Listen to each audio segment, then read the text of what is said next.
Dialogue Paris-Prague, c'est le podcast de Radio Prague International, produit en collaboration avec le Centre tchèque de Paris et dédié à des personnalités au parcours entre Tchéquie et France.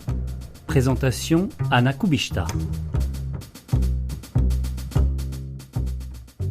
Résonance. Derrière ce nom musical se cachent trois personnes. Marie Verhoeven, artiste lyrique et plasticienne franco-tchèque. Jan Krejčík, compositeur d'origine tchèque, musicien. Et Dominique Defontaine, plasticien français. Comment est né cet ensemble ? Quelle est son histoire ? Jan Krejčík. Si ma mémoire ne me trompe pas, on a commencé, c'est-à-dire moi en tant que pianiste, Marie Verhoeven en 2013, à monter des concerts lyriques. Et plus tard, je ne sais plus en quelle année, nous avons rencontré Dominique Defontaine et c'était justement au moment où moi, en tant que non seulement compositeur, mais aussi inventeur des instruments de musique, je travaillais sur un vibraphone élargi. Et en même temps, Dominique, il travaillait sur ses sculptures éphémères, il va en parler lui-même. Voilà, il y avait une synergie, il y avait un projet qui nous a paru obligé de monter ensemble. Voilà, donc l'année, je ne sais plus. 2016. Oui. Donc il y a 5 ans. À l'époque, je construisais une rivière mobile, puisque je crée des sculptures éphémères en eau, en mettant... En gros, quand il y a un courant d'eau, qu'on met un obstacle dans l'eau, ça crée des ondes de choc qui sont des formes stables, donc des sculptures. Et ces sculptures, je pouvais les faire dans la nature, dans les rivières. Et en fait, pour le ramener au public, j'ai créé une rivière mobile que je pouvais amener dans une salle pour créer ces choses-là. Et quand je construisais ça, on s'est rencontré avec Yann, qui lui travaillait sur une musique fluide, et moi, je travaillais sur des sculptures fluides. Donc on s'est dit, ce serait quand même intéressant, à partir de la matière, de l'eau, à partir de la matière sonore, de faire quelque chose ensemble et qu'on puisse le présenter à du public. Et vous, Marie ? Donc moi, j'intervenais à l'époque, comme Yann expliquait, donc moi à l'origine, j'avais une formation de chanteuse classique lyrique et on travaillait beaucoup donc sur le répertoire contemporain avec Yann, donc sur des essais un peu, sur des expérimentations vocales. Et à ce moment-là, donc j'intervenais comme chanteuse ou performeuse vocale et j'écrivais des scénarios du spectacle qu'on a monté ensemble. Alors, on peut peut-être parler finalement de résonance lyrique comme d'un laboratoire créatif, inventif, donc qui met le travail de la voix. Donc, ça c'est vous, Marie, création plastique. Ça c'est vous, Dominique, instrumental. Et aussi, alors je crois aussi nouvelles technologies aussi qui sont intégrées dedans. Mais les nouvelles technologies, on appelle nouvelles technologies, les technologies numériques, elles sont plus nouvelles, elles sont depuis des années 50. On a les ordinateurs dans les arts, donc qu'est-ce qui est nouveau, je ne sais pas trop, mais c'est des technologies numériques, oui, tout à fait. Pour moi, personnellement, je les utilise en tant qu'un moyen qui encore doit se trouver sa place, c'est-à-dire il y a ce qu'on appelle la réalité virtuelle, mais la réalité réelle, elle est irremplaçable. Et nous le voyons même quand les acousticiens ils parlent ils font une comparaison des instruments mécaniques, acoustiques avec les instruments virtuels et ils disent que ils ont un avantage que la matière elle a une présence qui est plus forte tout simplement. Donc pour dire quoi, oui les technologies numériques ou les nouvelles technologies oui, mais en contrepoint avec le phénomène physique qui se passe devant les yeux du spectateur sur le plateau. Voilà. Moi, je crée des sculptures, c'est de la matière, c'est de l'eau qui coule sur lequel je fais une sculpture et tout ce qui est vidéo, tout ce qui est photo permet d'identifier, de changer de taille de ces sculptures et d'arriver dans un nouvel univers, mais toujours en rapport avec la matière de ce qui se passe. Et qu'on a on passe de quelque chose de très concret à l'abstraction grâce au changement d'échelle. C'est une réalité augmentée qu'on offre aux spectateurs.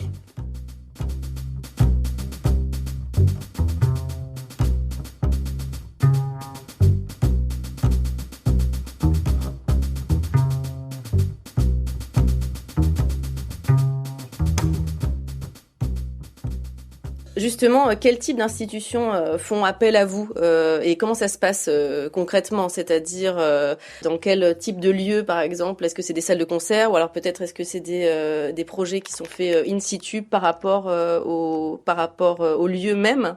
Marie? Donc, il y a à peu près les deux.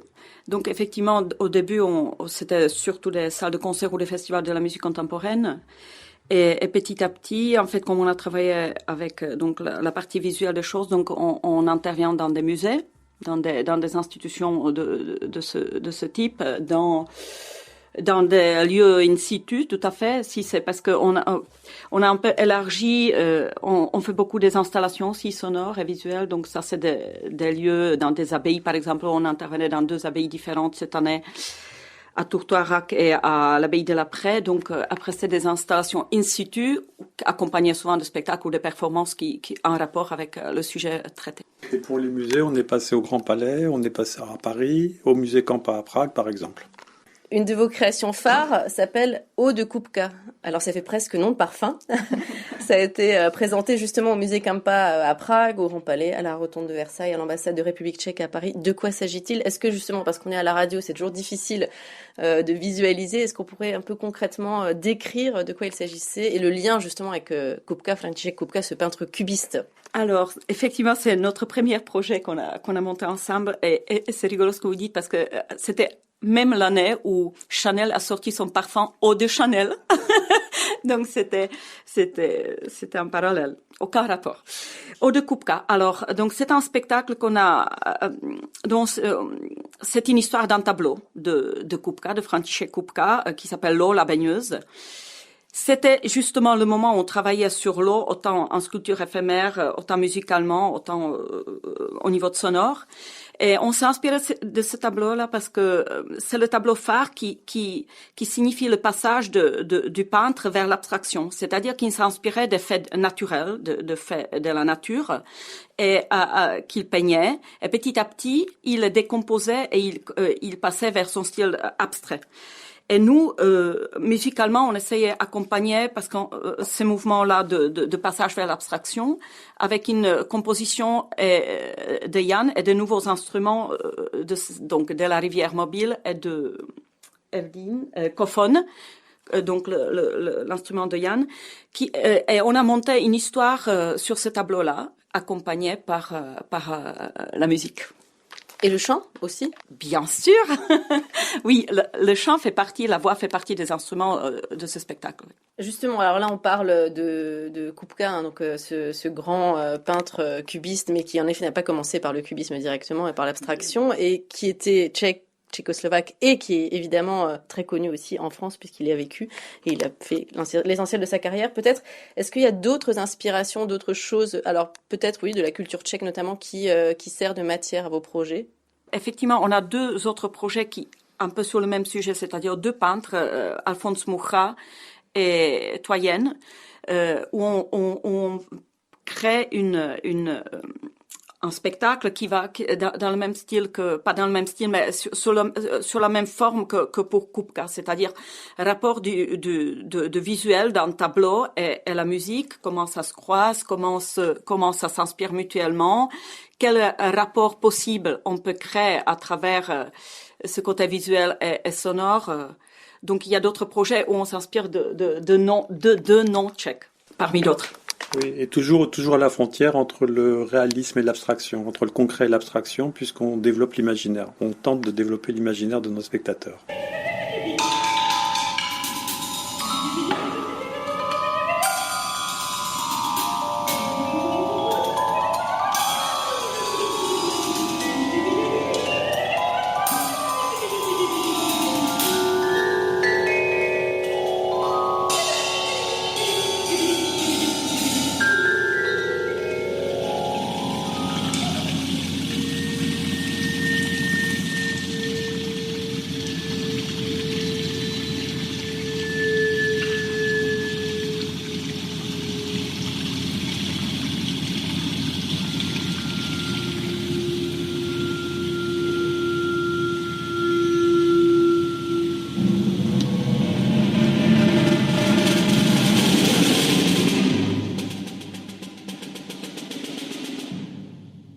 vous parler de vos spectateurs. Comment est-ce que les gens réagissent finalement à ce type de création qui sont multiformes ou multiformes, voilà, c'est ça. Les réactions qu'on a des spectateurs, très souvent, justement, ils partent dans le rêve. Ils partent dans le rêve et ils sont, par rapport à tout ce qu'on voit en vidéo actuellement, où les séquences durent 2 secondes et s'enchaînent à un rythme effréné. Là, il y a quelque chose où l'œuvre prend son temps.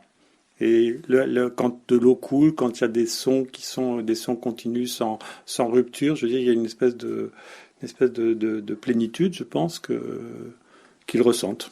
On a eu des spectateurs, même des enfants, et il nous a semblé qu'ils ne se sont pas ennuyés, donc ils ne nous auraient pas dit que c'était bon s'ils n'avaient pas pensé, voilà.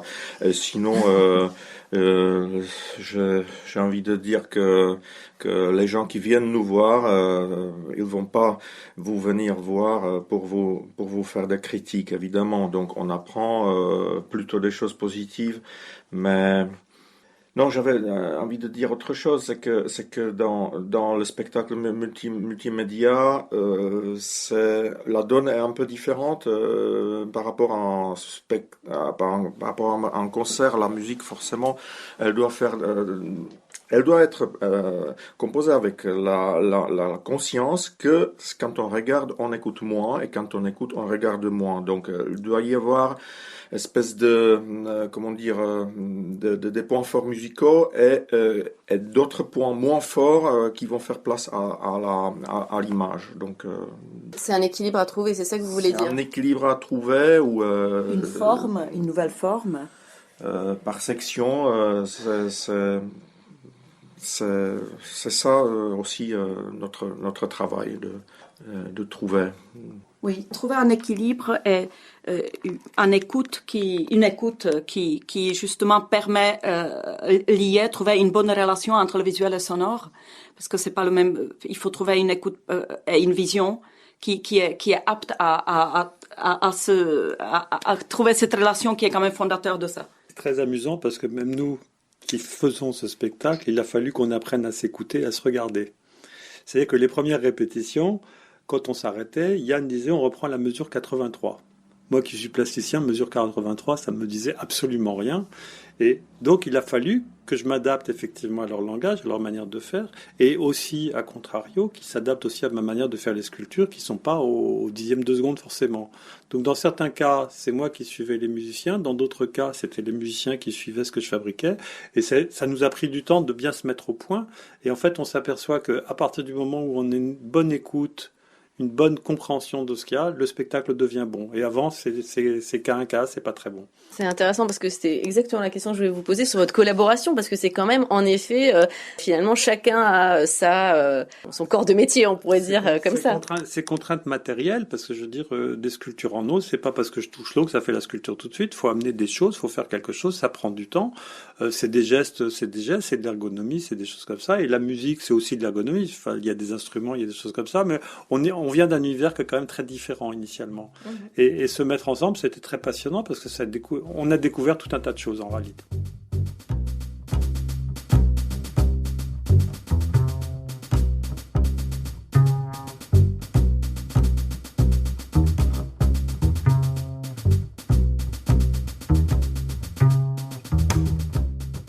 Alors peut-être pour revenir sur les aspects plus franco-tchèques, j'avais quand même envie de vous demander, puisque vous, Jan Krejcik, vous avez donc une formation musicale en République tchèque, enfin en Tchécoslovaquie, j'imagine, encore peut-être à l'époque. Vous aussi, vous venez peut-être aussi d'une tradition, Marie, de musique, d'une école de musique tchèque. Alors vous, pour le coup, Dominique, vous êtes français, franco-français. Ni musique, ni tchèque. Voilà. Pour le côté plus musical, est-ce que justement une certaine tradition ou école tchèque de la musique se reflète dans vos projets? Ça, c'est pas à moi de dire, c'est aux historiens d'art, peut-être aux historiens de musique, oui. Je ne sais pas du tout qu'est-ce qu'il pourrait être tchèque ou pas tchèque. J'ai effectivement fait mes études à Prague, au Conservatoire de Prague, et j'ai étudié à l'académie avec Ivan Kurz, avec Marko Pelent. Après, j'ai complété mes études au CNSM de Paris en composition. Donc, Moi, j'ai pas de réponse à la question qu'est-ce qu'il est tchèque. C'est surtout aujourd'hui, il me semble que nous sommes tellement au courant les uns des autres. Les Tchèques savent ce qui se passe en France, les Français savent ce qui se passe, les spécialistes savent ce qui se passe en Tchéquie. Il n'y a plus de barrière. Non. Après, c'est toute la conception un peu de l'art. Est-ce qu'il est universel? Est-ce qu'il est conditionné culturellement? On n'a jamais vraiment joué là-dessus. C'est vrai qu'on a tous les deux les formations dans les deux pays. Moi aussi, j'ai fait après des études ici au conservatoire. Donc, c'est... Oui, moi, on part plutôt dans une vision de choses générales, comment qu'on essaie de trouver à travers des cultures qui peuvent parler. Évidemment, qu'on est sensibilisé forcément par nos origines, mais qui essaie de s'adresser à tout le monde quand même un peu sans barrière. Un peu, ça serait une visée que je pense qu'on vise. Et puis on a quand même une culture européenne au bout du compte. Et moi, quand je suis en Tchéquie, j'ai pas fait d'études en Tchéquie, mais je me sens chez moi aussi. D'une certaine manière, il n'y a pas de surprise. Enfin, il peut y avoir des surprises dans des détails, mais globalement, l'Europe est quand même le berceau de nos cultures, que ce soit franco, que ce soit française, que ce soit tchèque. Il n'y a pas de, je veux dire, on n'est pas en Asie, on n'est pas aux États-Unis. Je veux dire, on est quelque chose qui est la culture européenne qu'on partage. Oui, j'ajouterais que les spécificités de chaque pays sont une bonne racine pour justement développer après et se croiser sur un terrain européen, malgré chacun nos spécificités culturelles, oui. Grâce à nos spécificités culturelles. Je pense que c'est une très jolie conclusion. Marie Verhoeven, Dominique Defontaine et Jan Krejcik, merci beaucoup. Merci.